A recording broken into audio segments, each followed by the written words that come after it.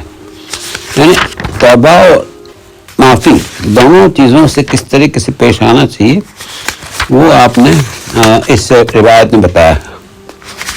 اسی طرح آپ کے کچھ اوراد اور وظائف بھی ہیں کہ جس میں آپ فرماتے ہیں، جیسے حضرت وزیر الدین یوسف بغدادی رحمۃ اللہ اپنی کتاب بنا فکر الحبیب محبوب کی خوبیاں میں لکھتے ہیں کہ 26 رجب المرجب سن ہجری 541 کو میں نے حضرت غوث عالم سے وظیفوں کے قبول ہونے اور نہ ہونے کے بارے میں سوال کیا تو آپ نے فرمایا، دیکھو صاحبزادے، ورد و وظائف کا اثر کرنا اپنی جگہ بالکل حق ہے، لیکن اس کے لیے ضروری ہے کہ پہلے والے کے اندر ایمان کی قوت و طاقت ہونا چاہیے، اس کا ایمان کامل ہونا چاہیے، شرک و کفر سے ایک دم پاک صاف ہو، رسالت پر ایمان ہو، تقدیر پر اعتماد ہو، نہایت درجہ نرم دل اور پاکیزہ ہو۔ اس سلسلے میں بہت ضروری ہے، اکثر دیکھا جاتا ہے باوضو رہنا بھی بہت مفید ہے۔ 5 وقت کی نمازوں سے پابند ہو، نماز تہجد کی پابندی بھی ضروری ہے، وقت پر جماعت کی پابندی بہت ضروری ہے، پڑھتے وقت جیسی عاجزی مسکینی وغیرہ جو پایا جاتا ہے یا پایا جانا ضروری ہے، عمل شروع کرنے سے پہلے صدقہ و خیرات بھی ضروری ہے، حرام کھانے سے پرہیز کرنا بہت اہم ہے، پڑھنے والے کے لیے ضروری ہے کہ اس کا دل حضرت رسول صلی اللہ علیہ وسلم کے ادب و محبت اور اطاعت و فرما برداری سے بھرا ہوا ہو۔ اگر دعا مانگنے والا، غریبوں کا خدمت گزار، معاف کر دینے والا، اپنے پر دوسروں کو ترجیح دینے والا، صبر کرنے والا، سچائی اور امانت داری کو اختیار کرنے والا ہے تو وہ اللہ کی رحمت سے بہت قریب تر ہو جاتا ہے۔ آپ کے اس بیان سے اور کتنے ایسے آپ نے ذکر الگ الگ کتابوں میں الگ الگ درسات میں بتائے ہوئے ہیں۔ ہمیشہ ان چیزوں سے پرہیز کرنا، ان چیزوں سے نزدیک آنا، اور اس طریقے سے جو بھی اپنا جیسے آپ فرماتے تھے کہ اے اللہ میرے لیے اپنے رحمتوں کے دروازے کھول دیں۔ سب سے زیادہ رحم کرنے والے میری اس دعا کو نبی صلی اللہ علیہ وسلم کے وسیلے سے قبول فرما دیں۔ شیخ وزیر الدین بغدادی رحمۃ اللہ علیہ فرماتے ہیں کہ رنج و غم، مصیبت و پریشانی میں اس عمل کو اپنایا ہے اور بالکل سچا پایا ہے۔ یعنی اس عمل کو اپنے حاصل کرنے سے ہر چیز اپنے طریقے سے اس کو حاصل ہوتی ہے۔ ویسے آپ ہمیشہ فرماتے تھے کہ آسمان و زمین کی ساری چیزیں اس کی تعریف بیان کرتی ہے اور وہ طاقت والا اور ہمت والا ہے۔ یعنی یہ چیزیں آپ کے اس درس میں بتائی جاتی ہیں۔ ویسے اگلے گفتگو میں آپ کے کچھ اوراد ہیں، یعنی جو الگ الگ طریقے سے بتائے ہوئی اور کرامت کے بارے میں اور کمالات کے بارے میں گفتگو ہوگی۔ سیدنا محمد وعلی آلہ سیدنا محمد وبارک وسلم۔ فضل کر یا رب محمد مصطفیٰ کے واسطے اور طفیل پنجتن کوثل ورا کے واسطے۔ سبحان ربک رب العزت عما یصفون، سلام علی المرسلین والحمد للہ رب العالمین برحمتک یا ارحم الراحمین۔ السلام۔ شمع توحید دل میں جلا